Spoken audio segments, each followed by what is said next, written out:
Hello? Uy, salamat ah. Buti nalang gising ka pa. Ayun nga, actually, kaya ako napatawag kasi may gusto akong ikwento. Pero mag-promise ka muna na hindi mo pagsasabi kahit kanino. Lalo na sa grupo natin. Okay. So ganito. Ano kasi, may gusto ako. As in, legit na crush. Tapos, ang problema is, nasa circle of friends natin siya.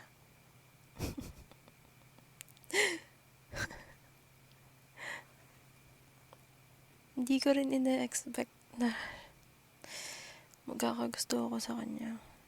Parang dati naman, wala lang eh. Pero, ewan ko ba?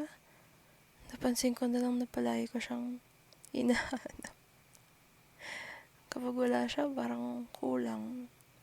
Tapos, kapag nandyan naman, parang biglang saya ng araw ko. Nakakatawa, no? Ang cliche, pero totoo te.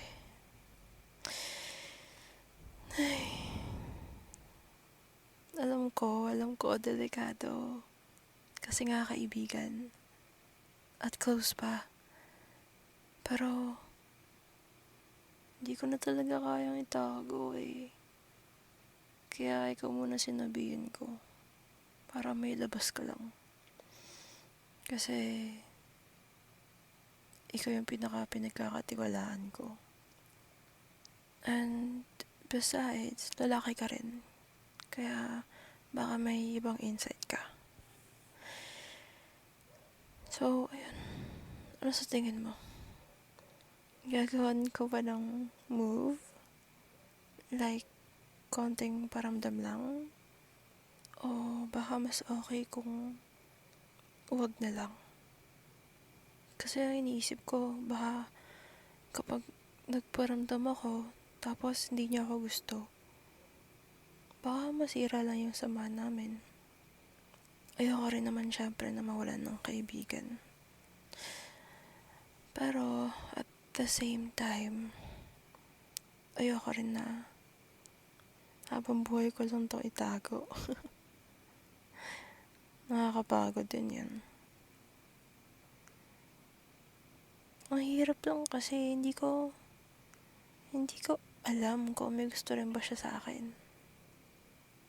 Minsan kasi yung sweet niya, tapos minsan parang dead ma. Classic confusing behavior, diba? Ikaw, anong gagawin mo kung ikaw to? Kung ikaw yung may gusto sa kaibigan natin, magtatapat ka ba? O chill ka lang hanggang sa mawala yung feelings?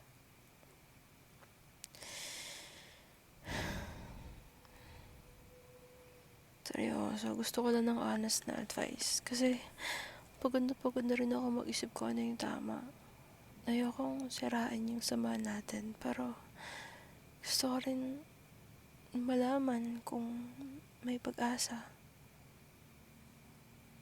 Ano? Uy, tulungan mo naman ako. Baka mamaya sabihin mo drama queen ako eh.